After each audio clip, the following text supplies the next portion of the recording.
Franco കേസിൻ്റെ വിധി അനന്തരം എന്ന വിഷയത്തെ ആസ്പദമാക്കി ഒരു സെമിനാർ നടത്തുവാനാണല്ലോ നമ്മൾ ഇന്നിവിടെ കൂടിയിരിക്കുന്നത്. ഫ്രാങ്കോ കേസിൽ അകപ്പെട്ടത് മുതൽ നിരന്തരമായി അതിൽ നിന്ന് തടിയൂരുവാൻ വേണ്ടി അദ്ദേഹം പരിശ്രമിച്ചിരുന്നു. ഓരോ പ്രാവശ്യവും അദ്ദേഹം പരിശ്രമിക്കുമ്പോൾ അദ്ദേഹം കൂടുതൽ അവഹേളിതനാവുകയായിരുന്നു. ഒരു ബിഷപ്പ് എന്ന നിലയിൽ കത്തോലിക്ക സഭയും ഒരുപാട് അപമാന വിധേയായി. വിധി കേട്ട ഉടനെ അദ്ദേഹത്തിനുണ്ടായിട്ടുള്ള ഒരു മാനസിക വിഭ്രാന്തി അത് നമ്മളെല്ലാവരും കണ്ടു. അവിടെ നിന്ന് കോട്ടയത്തുള്ള ക്രിസ്ത്യൻ ധ്യാന കേന്ദ്രത്തിൽ പോയി ദിവ്യബലി അർപ്പിച്ചു. അതേത് രീതിയിലായിരുന്നു എന്ന് നമുക്കൊക്കെ അറിയാം. ഒരു കൊച്ചു ഫ്രാങ്കോയിസ്റ്റ് അച്ഛൻ അതിനിടയിൽ മണികിലിക്കുന്നതൊക്കെ പക്ഷെ വളരെ തമാശയായിട്ട് തോന്നി. അവൻ്റെ സർവാംഗം കുലുങ്ങുന്നത് പോലെയുള്ള മണികിലുക്കമായിരുന്നു. അതും കഴിഞ്ഞ് പിന്നെ സ്വീകരണങ്ങൾ ഏറ്റുവാങ്ങുകയായിരുന്നു. അങ്ങനെ ഓരോ സ്ഥലത്തും വിജയശലാളിതനായി സ്വീകരണങ്ങൾ വാങ്ങി വടക്കോട്ടുള്ള യാത്ര ആരംഭിച്ചു. ഞാൻ വിചാരിച്ച് അദ്ദേഹം ഹിമാലയം വരെ യാത്രയാകും. എന്നിട്ട് എവറസ്റ്റ് കൊടുമുടിയിൽ കയറി തൻ്റെ വിജയപതാക അവിടെ നാട്ടിയിട്ട് രാജകീയമായ രീതിയിൽ താഴേക്ക് ജലന്ധറിലേക്ക് ഇറങ്ങി വരും. അവിടെ വത്തിക്കാൻ നിയോഗിച്ചിരുന്ന അഡ്മിനിസ്ട്രേറ്ററിനെ തട്ടിമാറ്റി അദ്ദേഹത്തിൻ്റെ സിംഹാസനത്തിൽ കയറിയിരുന്നു കൊണ്ട് പ്രഖ്യാപിക്കും, ഞാൻ തന്നെയാണ് ഇപ്പോഴും ജലന്ധർ ബിഷപ്പ് എന്ന്. പക്ഷെ അതൊന്നും നടന്നില്ല. എവിടെയോ പാളിച്ച പറ്റി. പിന്നെ കുറേ നാളത്തേക്ക് അദ്ദേഹത്തെ കാണാനില്ലായിരുന്നു. കുറേ നാൾ കഴിഞ്ഞപ്പോൾ എനിക്കൊരു ഇൻവിറ്റേഷൻ കിട്ടി. കോട്ടയത്തുള്ള ക്രിസ്ത്യൻ ധ്യാന കേന്ദ്രത്തിൽ ഒരു സെമിനാർ സംഘടിപ്പിച്ചിരിക്കുന്നു.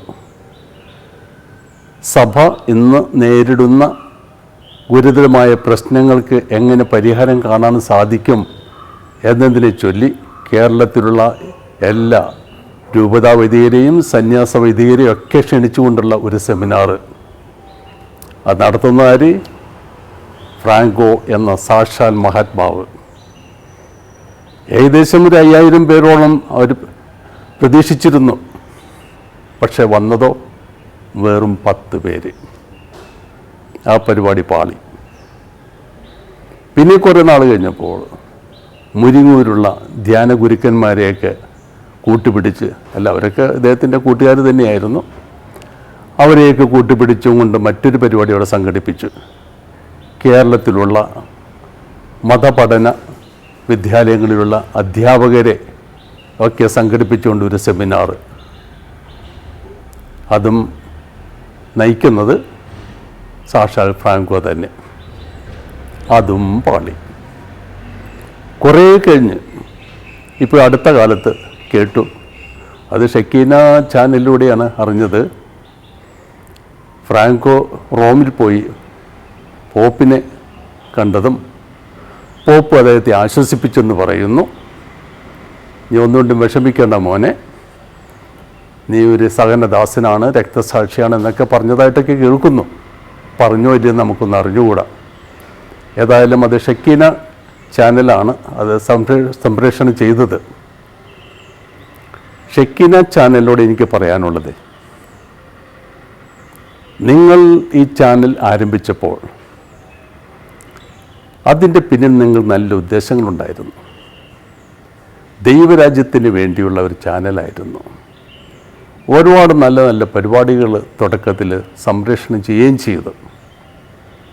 കോവിഡ് കാലം വന്നപ്പോൾ പള്ളികളൊക്കെ അടഞ്ഞു കിടന്നപ്പോൾ വിശ്വാസികൾ ദിവ്യബലി അർപ്പിക്കുവാനും ആരാധന നടത്തുവാനും അഭയം തേടിയത് ഷെക്കീന ചാനൽ പോലുള്ള ഏതാനും ചാനലുകളെയാണ്.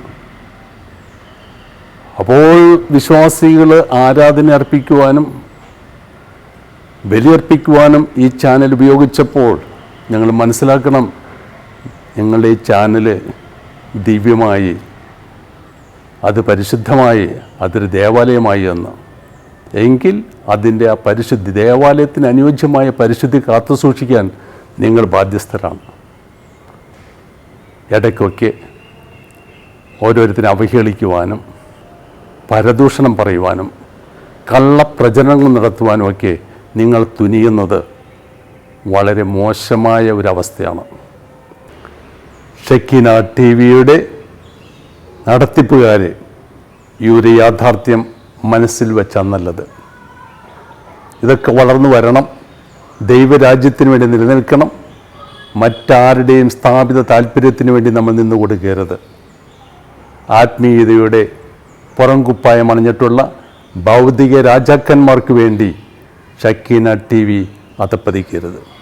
നിങ്ങളിപ്പോൾ ചെയ്യുന്ന ഈ വക കാര്യങ്ങൾ കുറച്ച് നാൾ മുമ്പ് ചെയ്തിരുന്നത് ക്രിസ്ത്യൻ ടൈംസ് എന്ന ഒരു യൂട്യൂബ് ചാനലായിരുന്നു. ക്രിസ്ത്യൻ ടൈംസ് എന്ന പേര് ഉണ്ടെങ്കിലും അത് വളരെ ദുർഗന്ധം മോമ്പിക്കുന്ന ഒരു ചാനലായിരുന്നു. ഫ്രാങ്കോള ടൈംസ് എന്ന് ചിലർ വിളിക്കുന്നു, സെപ്റ്റിക് ടാങ്ക് ടൈംസ് എന്ന് മറ്റു ചിലർ. കാരണം ആ ചാനൽ തുറന്നാൽ ദുർഗന്ധം മാത്രമാണ് വന്നിരുന്നത്. ഇതാരാണ് ഇതിൻ്റെ പിന്നിൽ എന്ന് പലരും അന്വേഷിച്ചു. ആ ചാനലിനെതിരെ പല കേസുകളും ഉണ്ടായിരുന്നു, പക്ഷെ ആർക്കും ആളെ പിടികിട്ടിയില്ലായിരുന്നു. അങ്ങനെ ഇരിക്കുമ്പോൾ ഒരു ദിവസം കുറവിലങ്ങാടുള്ള പോലീസ് നമ്മുടെ ഫ്രാങ്കോയ്ക്ക് വേണ്ടി നിരന്തരമായി ചാനലിൽ വന്ന് കഷ്ടപ്പെടുന്ന നമ്മുടെ കെന്നഡി കരിമ്പങ്കാലയെ വീട്ടിൽ നിന്നും പൊക്കി ജയിലിലിട്ടു. അപ്പോൾ ഇതിൻ്റെ പിന്നിൽ ക്രിസ്ത്യൻ ടൈംസിൻ്റെ പിന്നിൽ പ്രവർത്തിക്കുന്ന ആളും ഭയപ്പെട്ടു. ഉടനെ മുൻകൂർ ജാമ്യത്തിന് വേണ്ടി അദ്ദേഹം രംഗത്ത് വന്നപ്പോഴാണ് ആളെ മനസ്സിലായത്.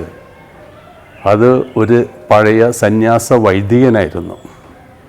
ഫ്രാങ്കോൻ്റെ കൂടെ നിരന്തരം യാത്ര ചെയ്യുന്ന, ഏത് അവസ്ഥയിലും ഫ്രാങ്കോനോടൊപ്പം ഉണ്ടായിരുന്ന, പോലീസ് അറസ്റ്റ് ചെയ്തപ്പോഴും ജയിലിലേക്ക് കൊണ്ടുപോയപ്പോഴും കോടതിയിൽ ഹാജരാക്കുമ്പോഴും ഒക്കെ കൂടെ ഉണ്ടായിരുന്ന ഒരു പഴയ സന്യാസ വൈദികനായിരുന്നു.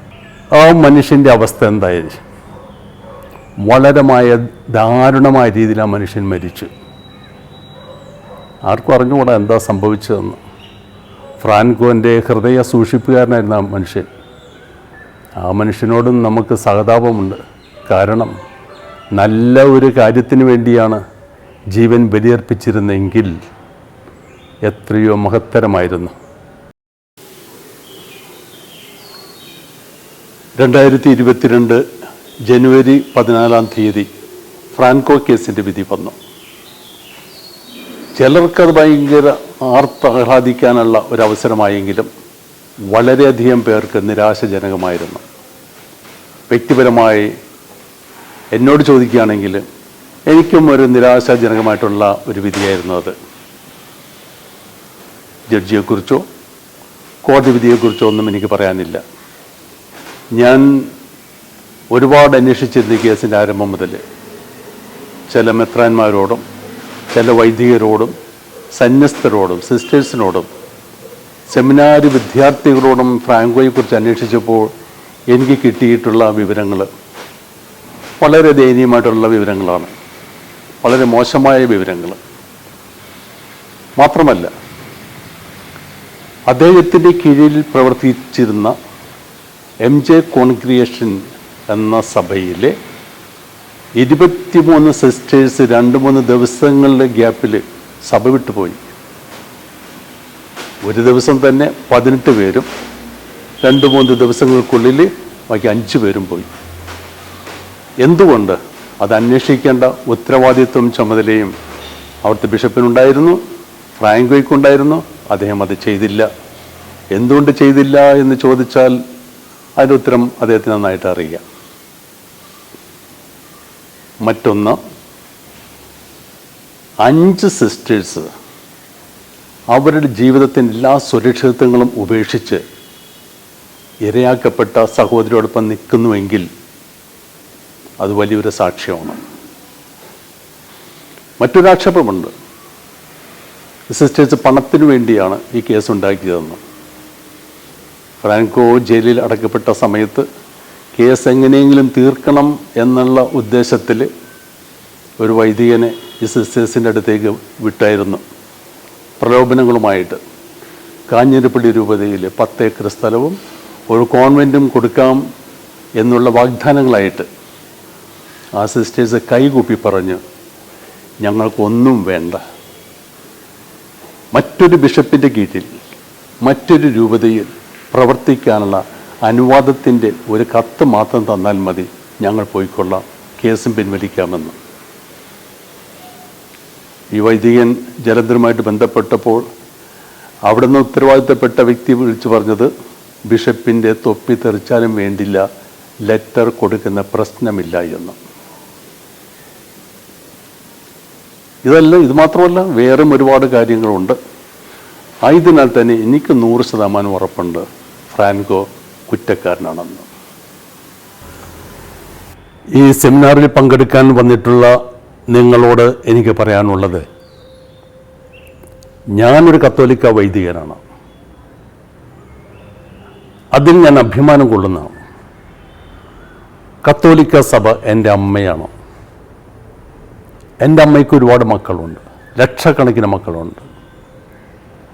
അതിൽ കുറേ പേര് വൈദികരുണ്ട്, കുറേ പേര് ബിഷപ്പുമാരുണ്ട്, കർദിനാളന്മാരുണ്ട്, രക്തസാക്ഷികളുണ്ട്, വിശുദ്ധരുണ്ട്. അതിൻ്റെ ഇടയിൽ ചത്ത് ചീഞ്ഞ് ദുർഗന്ധം വമിക്കുന്ന കുറച്ച് പേരുണ്ടാകും. നിങ്ങളുടെ ജോലി ആ ദുർഗന്ധം പരത്തുന്നതുങ്ങളെ കണ്ടുപിടിച്ചുകൊണ്ട് കുഴിച്ചിടുക എന്നുള്ളതാണ്.